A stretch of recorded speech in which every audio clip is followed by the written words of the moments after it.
तो स्टूडेंट्स, जैसा कि हमने कल इन्वायरमेंट इकोलॉजी में पॉल्यूशन से रिलेटेड जो है हमने क्वेश्चन डिस्कस किए थे, वो वीडियो सही तरीके से जो है शूट नहीं हो पाया था। तो आइए इन 25 क्वेश्चंस को एक बार फिर देखते हैं। तो इसमें मेनली जो सिलेबस में जो कवर किया गया है वो है इन्वायरमेंटल इश्यूज एंड पॉल्यूशन। इससे रिलेटेड जो है इसमें क्वेश्चन पूछे जाएंगे। साथ ही साथ इसमें जो सब टॉपिक्स हैं वो है pollutants, air pollution, water pollution, soil pollution, noise pollution, radioactive pollution, e waste, solid waste and bioremediation. तो यहाँ पर जल्दी से क्वेश्चन शुरू करते हैं। तो पहला क्वेश्चन है, which of the following technique और techniques play important role in reducing air pollution. तो यहाँ एयर पॉल्यूशन को रिड्यूस करने के लिए कौन सी टेक्निक्स इंपॉर्टेंट है? तो इसमें है पहला कैटालिटिक कन्वर्टर्स। तो इसमें पॉइजनस गैसेस एमिशंस। तो कैटालिटिक कन्वर्टर में क्या होता है, जो पॉइजनस गैसेस हैं उनके जो एमिशंस को है उसको रिड्यूस किया जाता है। इलेक्ट्रोस्टैटिक प्रेसिपिटेटर, इसमें मेनली जो इलेक्ट्रॉन नोड्स होते हैं उनका यूज करके जो है पार्टिकुलेट मैटर्स को, जो पॉल्यूटेंट्स हैं उनको एक प्लेट में इकट्ठा किया जाता है। थर्ड है leaded petrol, it activates catalyst. No, this is the wrong option. तो यहाँ पर 1 और 2 only are the right option. So option number C is the right option. ये क्वेश्चन हमने जो है यहाँ से लिया था, जैसा कि electrostatic precipitator which can remove over 99% particulate matter present in the exhaust from a thermal power plant। तो हम स्टूडेंट आपको बता दें कि यहाँ जो हमने क्वेश्चन तैयार किए हैं वो बायोलॉजी के जो लास्ट की यूनिट है, इसमें इन्वायरमेंट और इकोलॉजी से रिलेटेड उन यूनिट से इन क्वेश्चंस को तैयार किया गया है। तो यहाँ पे लास्ट की जो यूनिट्स हैं, यहाँ पे ऑर्गेनिजम्स एंड पॉपुलेशन, ये इकोलॉजी से, तो इसको रेफरेंस लेते हुए क्वेश्चन तैयार किए गए हैं। Organisms and population, ecosystem, biodiversity in conservation, environmental issues. तो ये क्वेश्चन उठाए हमने यहाँ से। Electrostatic precipitator which can remove over 99% particulate matter present in the exhaust from a thermal power plant. It has electrode wires that are maintained at several thousand volts which produce a corona that releases electrons. तो इस प्रकार से जो air pollutants हैं उनको remove करने के लिए जो है इलेक्ट्रोस्टैटिक प्रेसिपिटेटर का यूज किया जाता है। साथ ही साथ यहाँ पर कैटालिटिक कन्वर्टर्स, तो यहाँ पे कैटालिटिक कन्वर्टर्स, तो catalytic converters having expensive metals namely platinum, palladium and rhodium as the catalyst are fitted into automobiles for reducing emissions of poisonous gases. As the exhaust passes through the catalytic converter, unburnt hydrocarbons, unburnt जो बगैर जले हुए hydrocarbons होते हैं, are converted into carbon dioxide, water and carbon monoxide. Nitric oxides are changed to carbon dioxide and nitrogen gases. तो जैसा कि हमने बताया कि इसमें जो मोर जो पॉइजनस गैसेस होती हैं उनको लेस पॉइजनस गैसेस में कन्वर्ट किया जाता है। तो answer is the C number 1 and 2। But leaded petrol क्या है, जो कैटालिटिक कन्वर्टर है उसकी जो प्रोसेस को धीमा करता है। तो हमेशा ये बात कही जाती है कि लेड लेस पेट्रोल का यूज किया जाना चाहिए। तो अनलेडेड पेट्रोल बिकॉज, तो यहाँ पे है converter with catalytic converter should use unleaded petrol because lead in the petrol inactivates the catalyst. तो यहाँ पे जो लेड होता है पेट्रोल में वो कैटालिस्ट को इनएक्टिवेट कर देता है, इसलिए यहाँ पर जो है mainly lead, without lead petrol जो है यूज किया जाना चाहिए। तो इस प्रकार से अनलेडेड पेट्रोल का जो है यूज किया जाना चाहिए। आइए देखते हैं नेक्स्ट क्वेश्चन। जो नेक्स्ट क्वेश्चन है वो है मैं related sometimes phenomena in water, sometimes phenomena in water body is seen related to mass mortality of fishes, which factors और factor is are responsible for this. तो इसमें ये बताना है कि कभी कभी ये फेनोमेना देखा जाता है कि लार्ज स्केल जो है एक साथ बहुत सारी मछलियाँ जो है मर जाती हैं, एक्वेटिक जो एनिमल्स हैं, तो उसके लिए कौन कौन से कारण हैं? तो increase in dissolved oxygen level due to biodegradation of organic matter. No, यहाँ पे यदि बायोडिग्रेडेशन ऑफ ऑर्गेनिक मैटर का होगा तो वहाँ पे ऑक्सीजन की डिमांड क्या है? बढ़ेगी। तो ऑक्सीजन का जो लेवल है एक्वेटिक इकोसिस्टम में वो घटेगा। तो this is the wrong statement.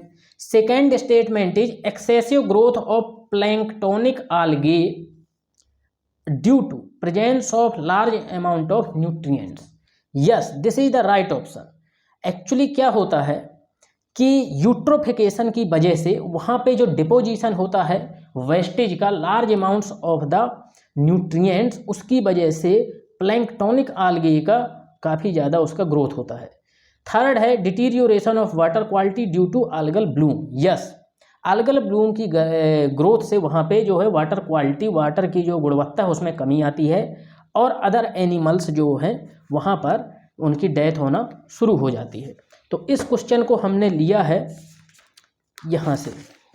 तो जैसा कि हम यहाँ से रीड कर सकते हैं कि सोज फिगर 16.3 यहाँ पे जैसा कि देख सकते हैं फिगर, इसमें फिगर के बारे में बताया गया है। Figure 16.3 shows some of the changes that may notice following discharge of sewage into river.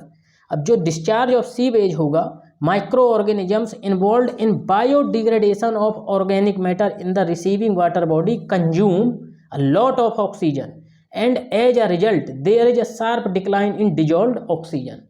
तो यहाँ पे इंक्रीज नहीं होगा ऑक्सीजन में, बल्कि यहाँ पे डिक्लाइन होगा, डिक्रीज होगा जो डिजॉल्व्ड ऑक्सीजन है। Downward from the point of sewage discharge, this causes mortality of fish and other aquatic creatures.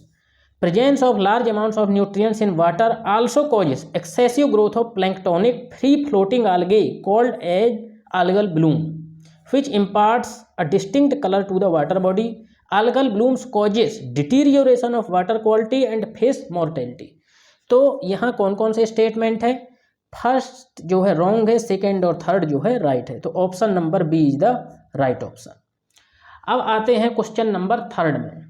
Question number third है some time word ecosan is seen in news is related with.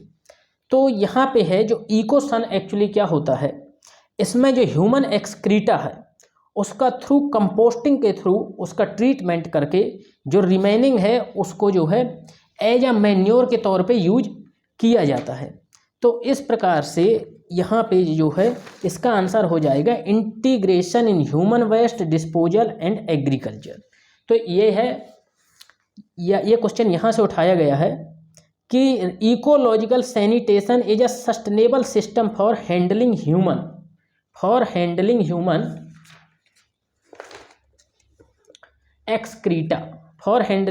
excreta using dry toilets.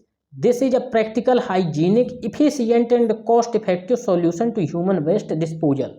The key point to note here is that with this composting method, human excreta can be recycled into a resource as natural fertilizer, which reduces the need for chemical fertilizers. There are working ecosun toilets in many areas of Kerala and Sri Lanka. तो ये बहुत ही probable question है। इस प्रकार की terminology है जो है यूपीएससी के द्वारा पूछी जा सकती है। नेक्स्ट क्वेश्चन है what are main reasons affecting the quality of soil. तो सॉइल की जो है क्वालिटी को कौन कौन से फैक्टर्स जो है इम्पैक्ट करते हैं? Water logging, yes, this is the right option. Soil salinity, obvious. Soil erosion, desertification, over cultivation, unrestricted greasing. तो यहाँ पर जब यूपीएससी का जो इकोलॉजी एनवायरनमेंट से रिलेटेड सिलेबस है यदि वो कंप्लीट तरीके से पूरा कर लेते हैं तो इतनी गैसिंग तो आ जाती है कि कौन कौन से उसमें जो है ऑप्शंस होने वाले। तो इस तरह के क्वेश्चंस में मोस्ट ऑफ द टाइम क्या होता है? आल। तो आल 1, 2, 3 एंड 4 एज वेल एज यहाँ पे हो जाएगा 6, 4, 5 एंड 6 आल्सो। तो इस प्रकार से यहाँ पे हो जाएगा 5, 6, water logging, soil salinity, soil erosion, desertification, over cultivation, unrestricted greasing. तो यहाँ पे बहुत ही ये प्रोबेबल क्वेश्चन होते हैं सही करने के। नेक्स्ट क्वेश्चन है what are the consequences of deforestation. तो यहाँ पर डिफॉरेस्टेशन के कौन कौन से कॉन्सिक्वेंसेस हैं। तो ग्लोबल वार्मिंग ऑब्वियस, यदि डिफॉरेस्टेशन अधिक होगा तो CO2 का क्या होगा, इंक्रीज होगा। टेम्परेचर यहाँ पर इंक्रीज होगा, फूड चेन और फूड वेब भी अफेक्टेड होती। सो रिड्यूसिंग इन बायोडाइवर्सिटी ऑब्वियस, यदि साइकिल जो है वाटर साइकिल साथ ही साथ टेम्परेचर इंक्रीज होगा तो बायोडाइवर्सिटी का भी जो है लॉस होगा। Decreasing pollination, pollination is mainly through the flowers. तो यहाँ पर यदि डिफॉरेस्टेशन होता है तो पॉलिनेशन ऑब्वियस जो फ्लोरा एंड फाना है वो इम्पैक्टेड किए जाएंगे नेगेटिवली, और पॉलिनेशन की जो प्रक्रिया है उस पर नेगेटिव इम्पैक्ट पड़ेगा। Disruption in food web and food chain, तो यहाँ पे जो है प्रोड्यूसर्स, फॉरेस्ट क्या है, प्रोड्यूसर्स हैं, तो यहाँ पे जो ट्रॉफिक लेवल है उस पर जो है अफेक्ट पड़ेगा। हैबिटाट डिस्ट्रक्शन, तो forest are the habitat for many animals. तो यहाँ आंसर हो जाएगा ऑल 1, 2, 3, 4 एंड 5। तो सभी इसके जो है डिफॉरेस्टेशन के कॉन्सिक्वेंसेस होने वाले हैं। नेक्स्ट क्वेश्चन है यहाँ पर, नेक्स्ट क्वेश्चन है which one of the following options best expresses the meaning of joint forest management concept brought in 1980। Actually ये दौर जो था ये इन्वायरमेंटल कंजर्वेशन का दौर था। चिपको मूवमेंट्स यहाँ पे जो है लाया गया। साथ ही साथ 1980 में ये देखा गया कि कम्युनिटी का जो पार्टिसिपेशन है, उनका जो लोकल नॉलेज है वो इन्वायरमेंट के मैनेजमेंट में बहुत ही कारगर साबित हो सकता है। तो ये है participation of local communities with government. तो ये क्वेश्चन जो है हमने उठाया है मेनली यहाँ पर जो मेन एफर्ट्स हैं, क्या क्या एफर्ट्स जो है लोकल कम्युनिटी के द्वारा किए गए। तो जैसा कि यहाँ पे देख सकते हैं, realising the significance of participation by local communities, the government of India in 1980 has introduced the concept of joint forest management so as to work closely with the local communities for protecting and managing forest। तो इस प्रकार से local community के participation को बढ़ाना। Next question है वो है which of the following pollutants and their impacts on body are or is correctly matched। तो यहाँ पे है pollutants, तो carbon monoxides confused and sleepy, yes. Carbon dioxide breathing difficulty, yes. Lead nervous system damage, sulphur dioxide eye and throat irritation. तो इस प्रकार के questions में क्या होता है कि जो पॉल्यूटेंट्स होते हैं वो मोस्टली जो है एक से अधिक डिजीज को जो है के लिए रिस्पॉन्सिबल होते हैं। तो इसमें जो है यहाँ पे जो आंसर है इसका वो हो जाएगा C, all 1, 2, 3 and 4। Next question है the irritant red haze in traffic and congested places is due to. तो इसमें है ऑक्साइड्स ऑफ नाइट्रोजन। तो नाइट्रोजन की ऑक्साइड्स की वजह से जो ट्रैफिक में है वो कंजेस्टेड प्लेस में जो है इरिटेंट रेड हेज होता है। ये क्वेश्चन लिया हमने इन्वायरमेंटल केमिस्ट्री से। तो जैसा यहाँ हम देख सकते हैं कि ऑक्साइड्स ऑफ नाइट्रोजन, तो the irritant red haze in traffic and congested places is due to oxides of nitrogen, higher concentrations of NO2 nitrogen dioxides damages the leaves of plants and retard the rate of photosynthesis। तो यहाँ पे जो oxides of nitrogen हैं उनकी वजह से जो है यहाँ पे रेड हेज जो है ट्रैफिक में जो है क्रिएट किया जाता है। क्वेश्चन नंबर 9 है consider the following statements, hydrocarbons are composed of hydrogen and carbon only, yes, this is the right statement। hydrocarbons are carcinogenic, can cause cancer disease, carcinogenic means cancer disease, they harm plants by causing aging, breakdown of tissue, nitrogen dioxide is a lung irritant and can lead to respiratory problem। तो इसका answer जो है वो है all 1, 2, 3 and 4। ये question हमने लिया है हाइड्रोकार्बन से। Hydrocarbons are composed of hydrogen and carbon only and are formed by incomplete combustion of fuel used in automobiles. Hydrocarbons are carcinogenic. They cause cancer. They harm plants by causing aging, breakdown of tissue and shedding of leaves, flowers and twigs. और जो fourth statement है वो है इधर से, nitrogen dioxide is a lung irritant that can lead to an acute respiratory disease. तो इस प्रकार से ऑल द स्टेटमेंट्स जो है राइट। नेक्स्ट क्वेश्चन है consider the following statements about acid rain. When pH of the rain water drops below 5.6 it is called acid rain. So this statement is right. Next statement है sulphur dioxides and nitrogen dioxide are major contributors to acid rain. तो यहाँ पर third statement है acid rain causes respiratory ailments in human body. Third is also right. Acid rain affects severely aquatic ecosystem but not terrestrial ecosystem. तो ecosystem जो है टेरेसियल हो या aquatic हो, एक दूसरे से इंटरडिपेंडेंट है in the manner of food web and food chain. तो इस प्रकार से यदि एसिड रेन होगी तो नॉट ओनली टेरेसियल इकोसिस्टम, हाँ in comparison to terrestrial ecosystem aquatic ecosystem को जो एसिड रेन है ज़्यादा अफेक्ट करती है, तो टेरेसियल इकोसिस्टम भी इससे अफेक्ट होगा। तो इस प्रकार से ये ऑप्शन जो 4 है वो रॉन्ग है। 1 2 3 इसमें बताना था नॉट करेक्ट, तो नॉट करेक्ट में हो जाएगा ओनली 4। ये क्वेश्चन लिए हमने acid rain. We are aware that normally rain water has a pH of 5.6 due to the presence of H ions formed by the reaction of rainwater with carbon dioxide present in the atmosphere. When the pH of the rainwater drops below 5.6 it is called acid rain.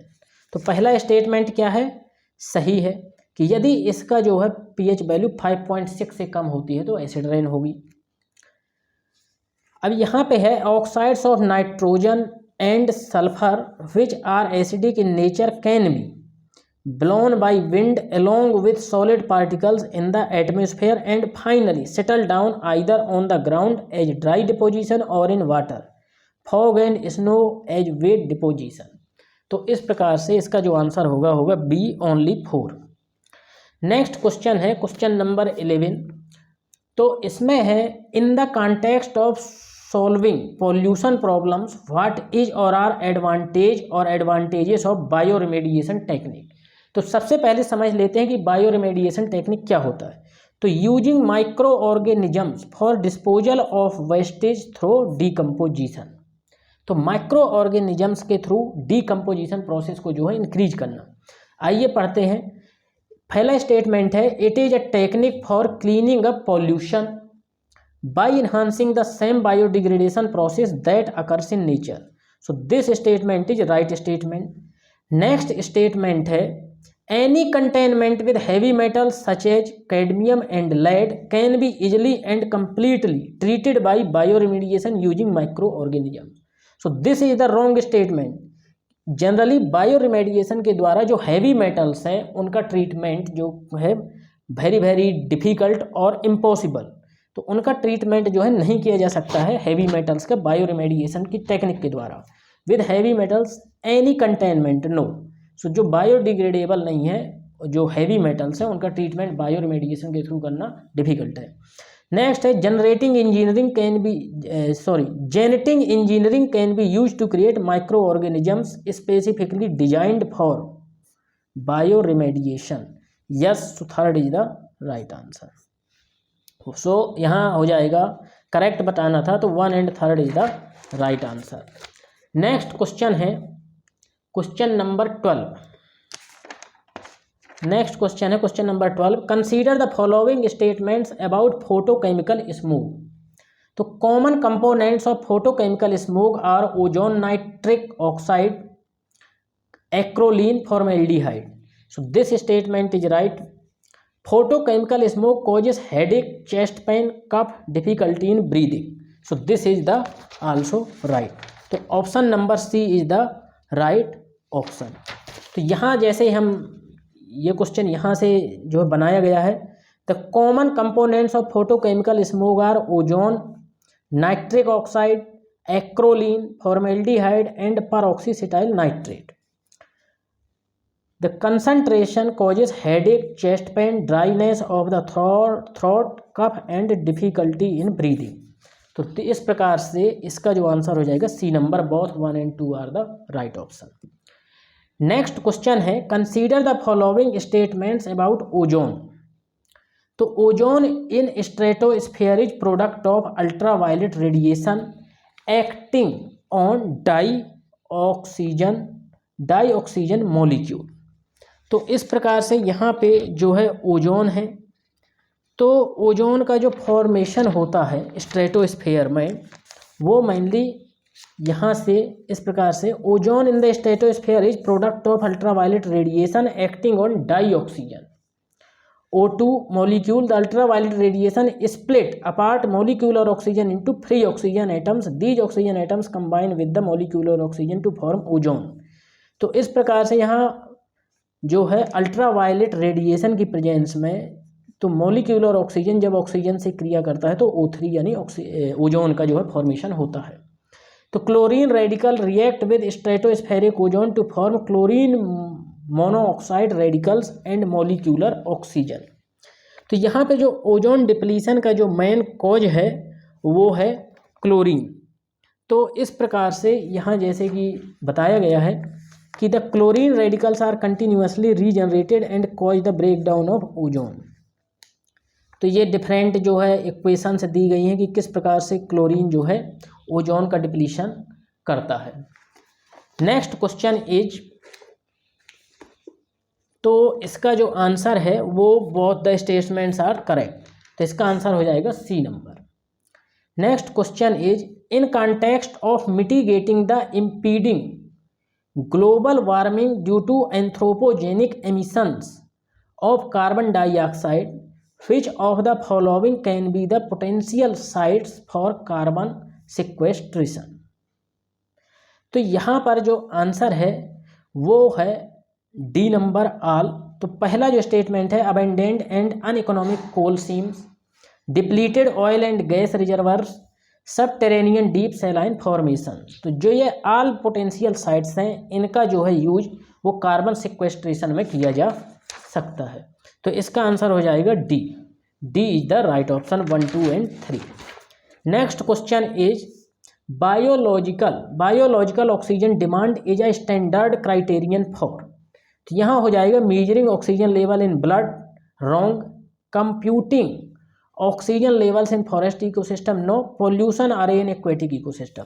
तो जो waste का जो deposition होता है aquatic ecosystem में किसी water body में, तो वहाँ जो माइक्रो ऑर्गेनिजम्स के द्वारा जो डिकम्पोजिशन किया जाता है ऑर्गेनिक मैटर का, तो उसमें ऑक्सीजन की डिमांड क्या है, बढ़ जाती है.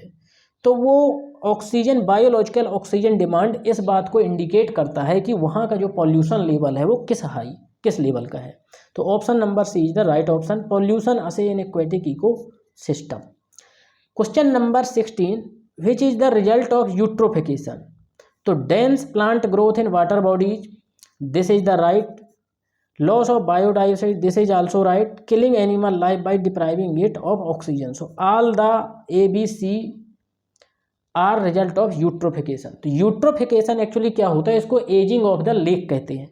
तो जब वेस्ट वाटर डिपोजिशन जो है वाटर बॉडी में होता है तो उसमें लगातार जो है ऑर्गेनिक मैटर्स का जो है डिपोजिशन होता चला जाता है. तो इस प्रकार से वहाँ पे ऑक्सीजन की जो है लेकिंग हो जाती है वाटर बॉडी में. साथ ही साथ अधिक न्यूट्रिएंट्स की सप्लाई की वजह से अननेसेसरी प्लांट ग्रोथ जो है हो जाती है, जैसे प्लैंक्टोनिक आल्गल ब्लूम. तो इस प्रकार से यहाँ all the ABC results of eutrophication. Question number 17 है, consider the following statements. Climate and clean air coalition to reduce short lived climate pollutants is a unique initiative of G20 group of countries. No, this is the unique initiative of the United Nations Environment Program. The Climate and Clean Air Coalition focuses on methane, black carbon and hydrocarbons. So this is the right statement. तो इसका answer हो जाएगा B. Only B यानी 2 only. Question number 18 है, which of the following is और are harmful consequences of pesticides, insecticides and herbicides. तो इनके क्या क्या कॉन्सिक्वेंसेस हैं? तो पहला है biomagnification, soil degradation, enhancement in biodiversity, causing many human diseases. तो पेस्टिसाइड्स और इंसेक्टिसाइड्स और हर्बिसाइड्स जो कि एग्रीकल्चर में यूज किए जाते हैं, ये मेनली सॉइल पॉल्यूशन का कारण बनते हैं। साथ ही साथ बायोमैग्निफिकेशन क्या होता है? बायोमैग्निफिकेशन यह है कि यदि प्राइमरी प्रोड्यूसर्स के द्वारा जो है टॉक्सिकेंट्स से रिलेटेड जो है उनको न्यूट्रिएंट्स यदि उनके द्वारा लिए जाएंगे तो जो टॉक्सिसिटी है वो trophic level, lower trophic level से हायर ट्रॉफिक लेवल की ओर बढ़ती चली जाएगी। तो इसको कहते हैं biomagnification. Soil degradation, obvious, pesticides insecticide से जो है सॉइल डिग्रेडेशन होता है। एनहांसमेंट इन बायोडाइवर्सिटी, नो, यदि सॉइल डिग्रेडेशन होगा तो इससे बायोडाइवर्सिटी को लॉस होगा। Causing many human diseases, yes, बहुत सारी डिजीजेस जो है पेस्टिसाइड इंसेक्टिसाइड्स के द्वारा जो है जनरेट की जाती हैं। इसमें कई बार ये भी देखा जाता है कि जो हमारे फार्मर्स हैं वो अधिक इंसेक्टिसाइड्स की वजह से और पेस्टिसाइड्स के छिड़काव की वजह से उनमें डेथ के जो है केसेस भी पाए जाते हैं। तो यहाँ पे हो जाएगा C, only 1, 2 and 4 correct. Question number 19, terms mud, tailings and slag are associated with. Actually जो ये टर्म्स हैं ये रिलेटेड हैं इंडस्ट्रियल वेस्टेज से। तो इंडस्ट्रियल वेस्टेज में क्या होता है? इंडस्ट्रियल वेस्टेज दो तरह के होते हैं, बायोडिग्रेडेबल और नॉन बायोडिग्रेडेबल। तो इसका आंसर हो जाएगा कि नॉन बायोडिग्रेडेबल इंडस्ट्रियल वेस्ट। तो यहाँ से जैसा कि हम देख सकते हैं, non biodegradable waste are generated by thermal power plants which produce fly ash, integrated iron and steel plants which produces blast furnace slag, steel melting slag, industries manufacturing aluminium, zinc and copper produce mud and tailings. तो ये जो related terms हैं, terms mud, tailing and slag, ये industrial waste है, non biodegradable. Sometimes word green fuel is seen, what is green fuel? तो यहाँ पे साइंटिस्टों के द्वारा जो है ये टेक्नोलॉजी खोजी गई है कि जो वेस्ट प्लास्टिक है उससे किस प्रकार से फ्यूल जनरेट किया जा सकता है। तो the fuel obtained from plastic waste has high octane rating, it contains no lead and is known as green fuel. तो ये ग्रीन फ्यूल जो टर्म रिलेटेड है वो fuel obtained from plastic waste. Question number 21, which of the following compounds used in green chemistry are correctly matched with their uses? तो यहाँ है liquefied carbon dioxide, dry cleaning of clothes, yes, this is correctly matched. Hydrogen peroxide, bleaching clothes, this is also correctly matched. Powder of carnel tamarind, waste water treatment में इसका use किया जाता है, तो this is also correctly matched. तो ये question हमने लिया है यहाँ से कि liquefied carbon dioxide with suitable detergent is used. तो यहाँ पे है replacement of halogenated solvent by liquid CO2 will result in less harm to ground water. तो ये सही है। नेक्स्ट है these days dry hydrogen peroxide used for purpose of bleaching clothes. Tamarind से रिलेटेड है, powder of kernel of tamarind seeds has been found to be an effective material to make municipal and industrial waste water clean. तो all are correctly matched. तो 1, 2, 3 all are correctly matched. Next question है consider the following pairs commonly used और consumed materials, unwanted और controversial chemicals likely to be found in them. तो lipstick में obvious lead होता है, ये काफ़ी जनरल स्टेटमेंट है। सॉफ्ट ड्रिंक्स में ब्रोमिनेटेड वेजिटेबल ऑयल्स यूज किया जाता है। चाइनीज फास्ट फूड में मोनोसोडियम ग्लूटामेट का यूज होता है। तो ऑल आर करेक्टली मैच्ड। तो यहाँ D number is the right answer, 1, 2 and 3। Question number 23 है consider the following statements about radioactive pollution. तो radioactive pollution causes only from anthropogenic sources, no, it also occurs from cosmic raise, same time radiation from crust और जो है mental, यहाँ से radiation के through भी natural तरीके से भी जो है रेडियो एक्टिव पॉल्यूशन होता है। Main anthropogenic sources are uranium mining, disposal of nuclear waste, radiation therapy. So this is the right option. So this is right statement. तो यहाँ पे हो जाएगा B number, only two is the right. Question number है 24, what methods और devices can be use to treat solid waste. तो solid waste के लिए यहाँ पे कौन कौन, pyrolysis yes, vermiculture yes, catalytic converter no. जैसे कि हमने पहला क्वेश्चन में देखा, कैटालिटिक कन्वर्टर का जो यूज होता है वो एयर पॉल्यूशन को ट्रीटमेंट के लिए किया जाता है। Incineration plants obvious, electrostatic precipitator ये भी एयर पॉल्यूशन के ट्रीटमेंट के लिए यूज होता है। तो यहाँ हो जाएगा answer number C, only 1, 2 and 4। Question number 25, consider the following chemicals, cadmium, chlorine, acrolein, phosgene, styrene, lithium hydride. तो इससे रिलेटेड जो क्वेश्चन है वो ये है कि which chemicals cause respiratory problems, select the correct code. तो यहाँ पे जो मेन केमिकल्स हैं वो मेनली सभी ऑल 1, 2, 3, 4 एंड 5 एंड 6 जो है रेस्पिरेटरी रिलेटेड प्रॉब्लम्स जो है जनरेट करते हैं। तो इस प्रकार से हमने यहाँ पर 25 क्वेश्चन जो है पॉल्यूशन, इन्वायरमेंट एंड इकोलॉजी से रिलेटेड जो है डिस्कस किए। सबसे पहले आप हमारे चैनल में जाइए और वहाँ पर लिंक जो है टेलीग्राम चैनल की प्रोवाइड कराई गई है, या फिर आप डायरेक्टली टेलीग्राम चैनल में स्कूल ऑफ यूपीएससी नाम से जो है सर्च कर सकते हैं, वहाँ आपको ये पीडीएफ मिल जाएगा। आप पहले पीडीएफ को सॉल्व कीजिए, इन 25 क्वेश्चंस को सॉल्व कीजिए, फिर इसके बाद आप इसको डिस्कशन सुनिए।